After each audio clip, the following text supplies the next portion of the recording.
Welcome to the 132nd installment of Ear to the Ground, the Land Stewardship Project's audio podcast on family farming, sustainable agriculture, local food systems, and local democracy. I'm Brian DeVore, editor of the Land Stewardship Letter.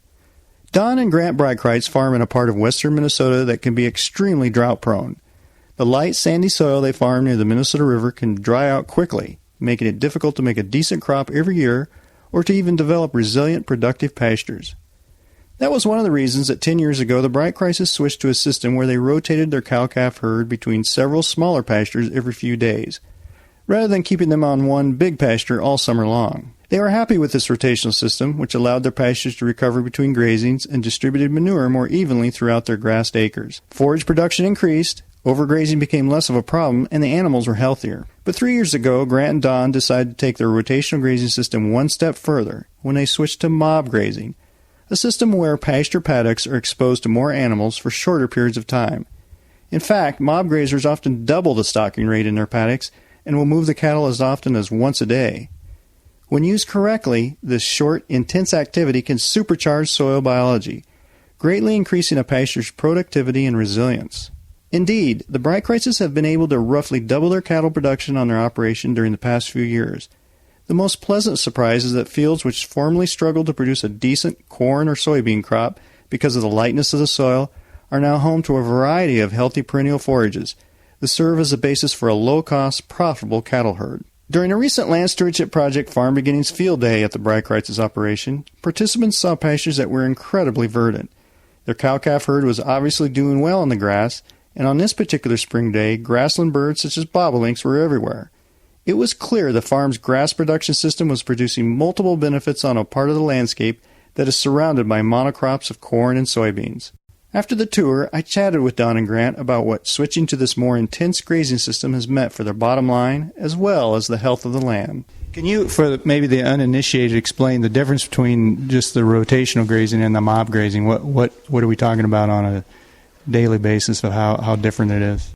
On rotational grazing, we would move a set group of cows every 3 to 7 days between 8 or 9 paddocks. With mob grazing, we move larger groups of cattle. What we currently do is about 125 cow-calf pairs on 2.5 acres, and we move every day. So one of the things you guys had talked about today that I think was really pretty impressive was you had before had about, I don't know, in rough math, about half the number of cows that you were producing, and now you're getting double the ability to double the numbers of cattle, and you feel like they're more productive. Sure. When we bought out his mom and dad, we bought 58 head of cows, mama cows. On the acreage that we had at that time, we had to split those cattle up and get some of them off the farm onto off-farm pasture.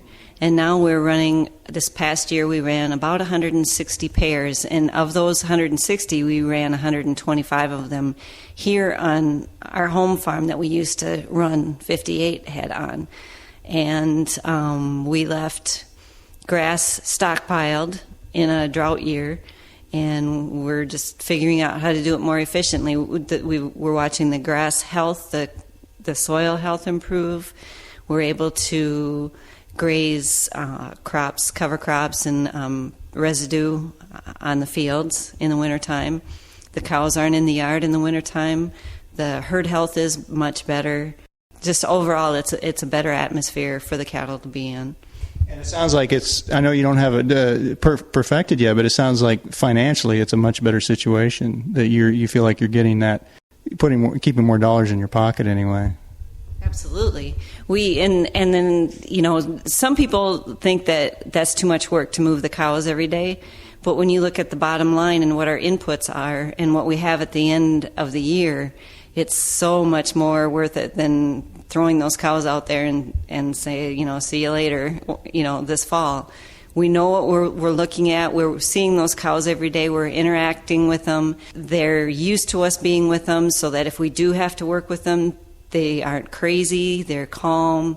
We can go out there. We're safe.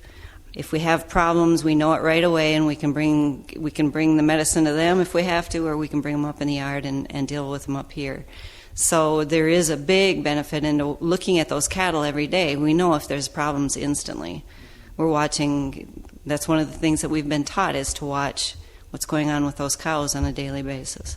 Well, and one of the paddocks we looked at, I think, was impressive in that you guys had talked about how when it was in crops, you would maybe make a good crop, I don't know, I think you said 3 out of every 10 years, something like that. I mean, it sounds like that has become a real productive part of the farm, even though it's not the best soil. Yeah, it's very sandy, drought-prone type of soil, and we're getting, I guess we haven't figured out the forage production we're getting on the cows, but we're grazing it 3 times a year now instead of getting a failed crop 7 out of 10 years. I mean, every year, even last year in a drought, we grazed it 3 times with the management style we're using now. I guess when you look at it, like Dawn said, the idea of moving cattle every day is a time investment, but when you look at the cost of production on a pound of calf, with the increased forage on the acreage, you're getting paid quite well for your time out there. And the benefit of, hopefully, the future benefits to the soil and our production, the way it looks to us, is just going up and up and up. So, yeah, we had looked at another paddock we had looked at. You guys had Howard Mechnig, the grazing specialist, had kind of gotten down there and right away found 5 species. You know, and it's a pretty diverse system. It's not a monoculture, and it's. I think that's, a lot of people are now saying that diversity is what's helping keep some of these pastures more drought tolerant. And you said you hadn't even planted any of those. No, what Howard found today, we haven't planted anything on there. In fact, we sprayed to kill, not those species, but it would have been a side effect of the sprays we were using to kill the thistles. And we've got clovers and alfalfas and native prairie grasses all growing out there in the same pasture. It's slowly but surely getting drought proofed. What are your plans for the future? You strike me as people who kind of push it as much as you can, to put it. I mean that in a nice way. Yeah, I guess we're trying to get farther and farther away from buying inputs from town, trying to get the cattle to convert to cover crops into usable nutrients for the cash grain crops we're still growing and producing and feeding or selling. And the pastures, we hope to keep increasing productivity on them. We've got one other additional pasture that we didn't tour today that we'll just be starting mob grazing on this year. And if we can get that one up to the health we got our home farm here, we'll be able to hold a significant amount more cattle again. It'll open up options for us. We'll be able to save more calves back, maybe try some grass finishing, other options, just to more diversify our marketing options. I guess as far as, my dream is ultimately to have it all planted grass.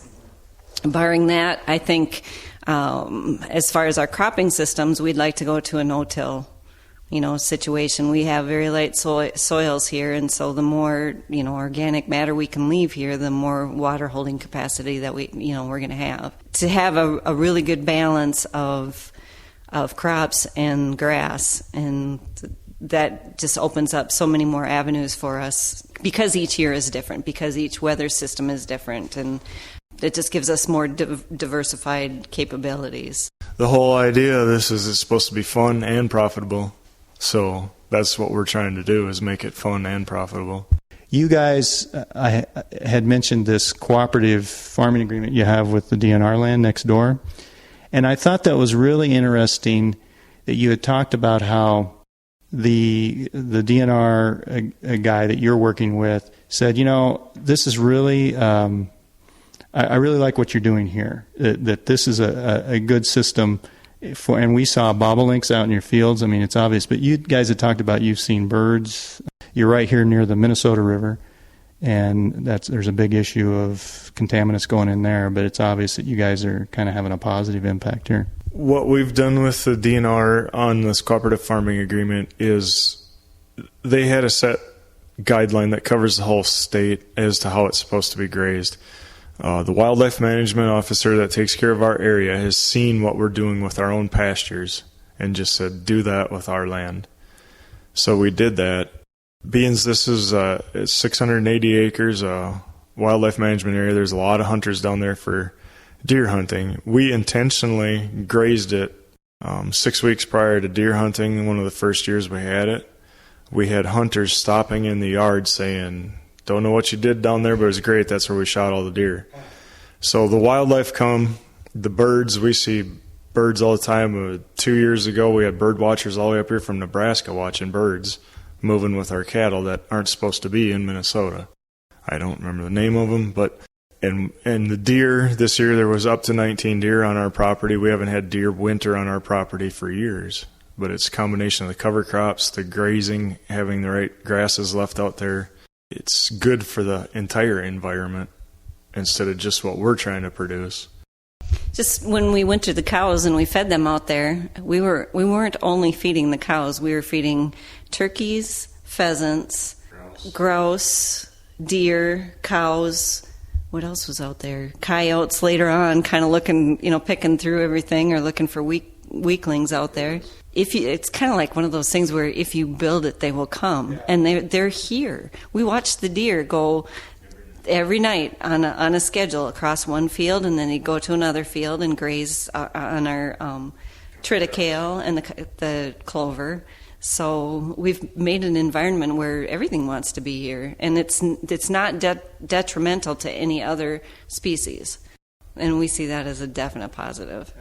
I think the management style that we've been taught and learned through holistic management. We had Ian Mitchell in us here on our farm last spring. We went and saw him the year before in Missouri, so we went through 2 of his 3-day courses.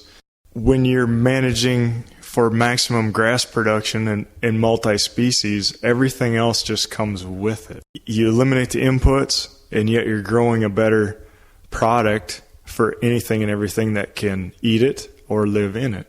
So it's multi-dimensional when you sit back and look at it.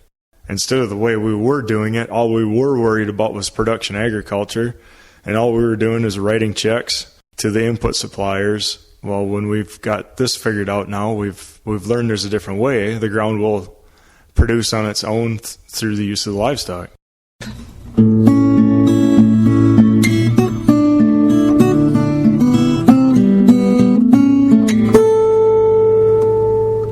For more information on farming systems that are profitable as well as good for soil health, see www.landstewardshipproject.org and click on the Soil Health, Profits, and Resiliency page. If you have comments or suggestions about this podcast, contact Brian DeVore at bdevore@landstewardshipproject.org, or you can call 612-722-6377. Thanks to Laura Morgendale, Western Minnesota musician, for Ear to the Ground's theme music. And a special thank you to all of Land Stewardship Project's members who make initiatives such as this podcast possible. If you're not a member, visit landstewardshipproject.org to learn how you can support LSP. Thanks for listening.